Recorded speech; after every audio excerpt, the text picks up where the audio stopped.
And I keep learning that life is short, and I just want to live it, and I want to live it until I die. Like, I want to do the best that I can to make the most of the time that I have, because nobody knows, when is their last.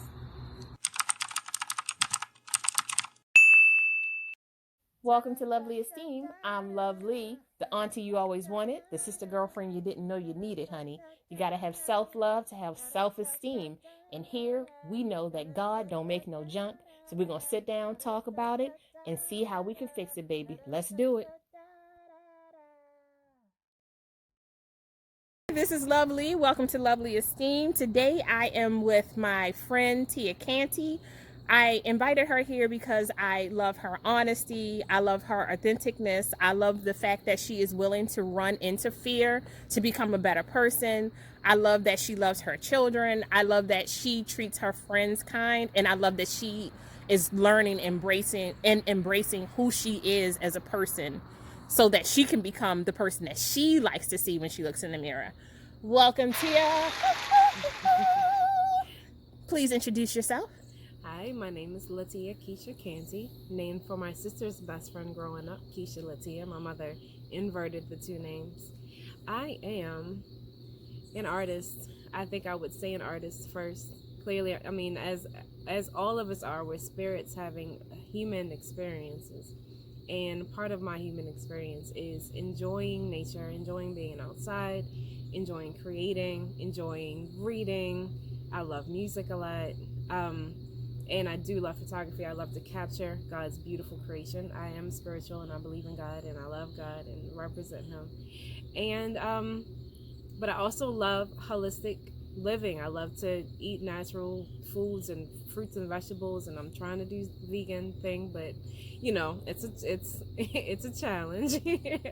But I believe that you can have. I believe that you can do both. I believe that you can believe in God and believe in His sovereignty, and still want to live a holistic life.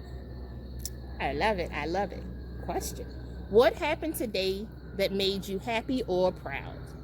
Well, today specifically is the first. Well, today marks the end of the first week of live online instruction for my job, and I feel like I did a really good job with this new venture of teaching classes, actual like students on the computer, which is something that, if you think back to even 5 years ago, you wouldn't think that this is something that we'd be doing. But it was something that I was able to do, and I felt like I was able to do it pretty well.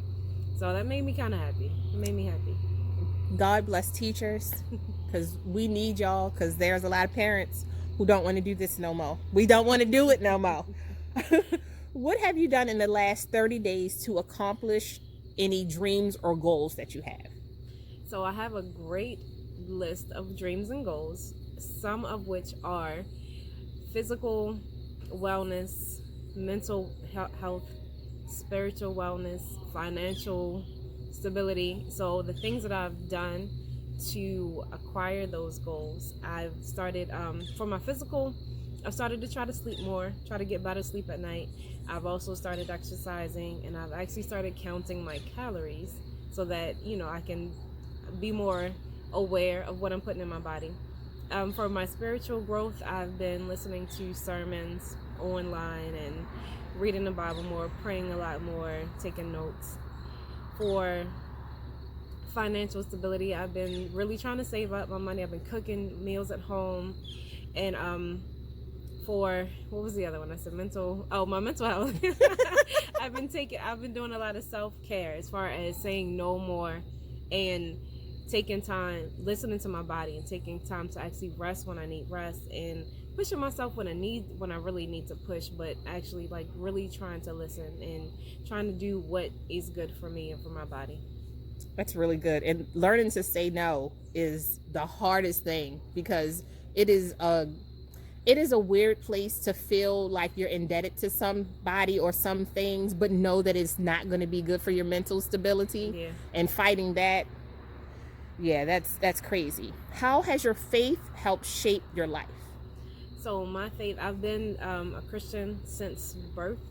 I was a Christian, I'm not going to say by force, but I was definitely born into it. But then as I got older, I was able to learn more about it. I went to school. When I went to college, my humanities electives were Christianity and other belief systems. So I did study about Christianity, and I did study on other belief systems. And I've chosen, at this age, I've chosen Christianity. And it has gotten me through all of my struggles in life. I mean, it's been there. My faith has been there for all of the good things. Does that make sense? My faith has been there for all of the good things. The good thing and the bad things. Like, I think your faith is the thing that it's the stability in the situation, Yeah, it's definitely been a constant throughout my life, and I feel like I've grown a lot, especially this year. I mean, I've had moments that have been the hardest for me, and that was where I've grown the most. And this year it hasn't really been that hard, but it's given me the time that I've needed to actually grow more spiritually. So my faith has definitely kept me alive, definitely. At any point, have you struggled with your faith? Have I ever struggled? Of course. I mean, I feel like, honestly speaking, anyone who has a faith has struggled at some point with their faith. So there are times where you feel like you don't hear God, or you don't hear the answer that you want to hear, and you feel like you're kind of alone and you're left to do things on your own. But God is not the teacher. The teacher doesn't talk when you're taking a test. So a lot of times when we don't hear God, I feel like it's because he's testing me, and he wants to see what I'll do and see how much I've grown in that area. Beautiful. Have you ever struggled with any mental health issues? If you're Black in America, I believe that the answer to that is yes. I've definitely had low moments where I haven't wanted to get out of bed and just do simple things like go to the grocery store, or even cook dinner for myself or my family. I've also had very angry moments where I look at the news or I look at the media and I see what's going on with my people, and it angers me, and I feel helpless in the situation. I feel like I can't do anything, and that frustrates me. I also get anxiety about things that I'm doing. I do a lot of things and I overwhelm myself a lot, and I've been causing myself anxiety, which is why I've been working on self-care. And but yes, I believe that I've had some mental health issues, but I haven't been diagnosed with anything. Yeah, I don't think most of us have. I was looking at something today, and they were talking about our generation, and they were saying how we are the most undiagnosed generation to date, simply because the medications that were available to us were so harsh that our parents wouldn't put us on it. Okay. And we weren't really allowed to talk about it because we come from a generation of just do it. Yeah. Instead of and we were kind of, we felt something, but she was like, if I ask mama and she tell me to shut up, I'ma just shut up. Name 3 positive things about yourself. 3 positive things I would say about myself is I am evolving, ever evolving. I am genuine, as you said earlier in the interview, and I feel like I'm inspirational. I feel like I inspire others. You do. And I think that it's really nice that we had over this whole pandemic craziness, we had the whole art, okay, so what are you doing that you can't do and you can do better, and vice versa. And I think that people always make the assumption oh, well, if you're artsy, you're just artsy. I'm like, no, you struggle. Yeah. And there are times, there are things that you aren't good at. And it's nice to have somebody around you who doesn't judge you for what you can't do. Right. Instead of being like, okay, so this is kind of what I do, and maybe you can try, or I don't know how to do this. Right. So let's try to come up with a way for both of us to practice. Yeah. And that's, to me, that's friendship. That's genuine friendship. It's not about competition. It's let's see how we can pull both of us up at the same time. We are here to help each other grow. Yes. And I'm growing. I like it. I really like it a lot. How are you coping with the pandemic? Well, with the pandemic, at first, it felt like, Groundhog Day. It felt like every day was the same. I was stressing out. I thought I was actually losing my mind the first couple weeks of being home and not knowing what the future held. And then then we were able to start working online, providing videos and things, and that gave me more of a structure. Once I was able to, fall into a schedule of daily devotional, and then doing my videos for work, for art and making art. I started creating art again and talking to God more. Like, I felt like I got a lot more comfortable. Then I started to realize how much I like to be by myself, how much I like to be away from people. So now it's, it's become actually a comforting place for me. I'm with you, and I didn't know that I like being by myself. I won't even lie. What is your favorite dish and why? Oh man, my favorite dish. Well, I love food. I just want to start off with I love most foods from most places. But I'll just say that my favorite dish right now is breakfast, because I love that it had like pancakes and waffles and grits and eggs and bacon and sausage and biscuits, chicken and waffles, anything that's breakfast just about, I love. And I love that you can eat and it has all of your sweet and your savory aspects to it. It's just completely satisfying. So not even trying to eat that right now. I'm like, I'm so hungry. Is it dinner time yet? Oh my gosh. What have you learned about yourself during your time of solitude? Like, specifically just you, not anything else, just you. Besides the fact that I really like to be by myself. Yes. I've learned that I still have a lot of growing to do. And a lot of the growing I can't do without social interaction. So I can't isolate myself and think that I'm going to grow. I've learned, I don't know, life is short. So many people have, been lost this year. And I keep learning that life is short, and I just want to live it, and I want to live it until I die. Like, I want to do the best that I can to make the most of the time that I have, because nobody knows, when is their last. So true. This pandemic has been like, at first I was petrified, and then once I released my mind so that I could walk, because I needed, like, I was crazy petrified.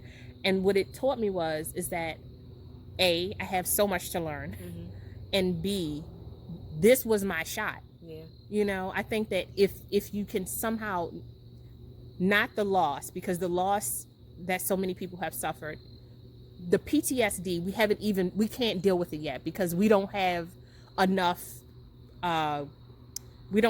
research to even understand what people are going to have to go through. Because it's almost like your family member went away to war and they couldn't come back. Right. Like, that's almost they went to the hospital and that was it. And you don't have any closure. There's no closure. So, but I agree with you. It has really, like, let me know that you have to live your life. And this was your one moment. Right. What was the last song you sang out loud? Actually, it was on the way here. It was Use Your Heart by SWV. Oh, you were using your heart, not your mind. You hear? Somebody said today, they was like, oh, you listening to that grown-up R&B. No, R&B. I was like, what? I'm definitely a 90s R&B fan. I'm definitely late 80s, 90s. The 2000s, they can cut it, because I had to bump and grind too much in the 2000s, but... Well, I found a good amount of recent music from the 2000s that I like a lot. Some neo-soul stuff. Good amount. Alex Isley. See, I I always mess her name up. Gopal? Or Guapale. Guapale. Yeah. I'm like, Gopal, go uphill. I'm like, Guapale. Figure it out. She's good. I'm like, I love her. I really do like her. Mm-hmm. Like, when you start talking about artists who are real artists, I'm into it. Yeah. I'm into, like, B-side artists. Me too. That's usually my, because the A-side artists, not that they aren't talented, but usually they have to be way more mainstream. So you don't feel it sometimes like you do when they can just kind of be them. I understand. Yes. And I'm always a fan of the first album. I'm going to give you a list of my music. You can give me a list of your music. Because right now I'm still stuck with Anita Baker. Because that's where I am. But there is some good music of today. Okay. Just a little bit. A little bit. But it's there. The B-side artist is what I listen to the most, though. Like, if you haven't heard of them, it's Nao. And it's a black chick from Britain. And when I say that every I time think- she sings, I think I've heard her. I just everything. Yaba, I like her. She's a white chick, but when she sings, an old spiritual lady jumps out of her body. I don't even know, but I'm gonna send you a list. yeah. So if you could go back in time once and give yourself advice, at what age would it be, and what would that advice be? Oh yeah. At 16, I would go back to 16 and I would tell myself, listen to your listen to your grandparents, listen to your parents, because they really do know better. Even when it seems like they don't have any idea what you could be going through, there's no way they could know how you're feeling. They know. And they actually can see, like, they know they can look at your friends and tell if they're good people or not, even if you can't. So the thing I would say was just listen to your parents, listen to your grandparents. Yes. I approve your message. What do you say to the people that you love when you hang up the phone? Well, I say talk to you later, or till next time. I know that you probably set me up to say that I say I love you. Nope. But in my conversations, usually I try to show my love by giving my undivided attention in the conversation, and by just being who I am and showing that I love them. I wasn't raised in a household where we told each other we loved each other, so it doesn't come naturally for me to say it to friends or family. So I do say talk to you later or talk to you soon, but or sometimes I'll say bye, because one day it will be goodbye, you know, truth be told. But yeah. I'm like, nope, it wasn't even I've had people who just say peace. You don't even know the conversation over. They be like, peace, click. You're like, hello? Anybody there? Anybody there? I want to thank you, Tia. You did really good. Awesome. No stress. Okay, see? She just needed outside. She loves nature. She takes hikes, people. I do take hikes. Your girl ain't taking no hikes. I'm telling you. I'm just hiking to the I car. don't know. I think you would like it, honestly. I really do. I don't know. I feel some kind of way about bugs. I don't know. You don't need me getting a concussion because I done ran away from a fly.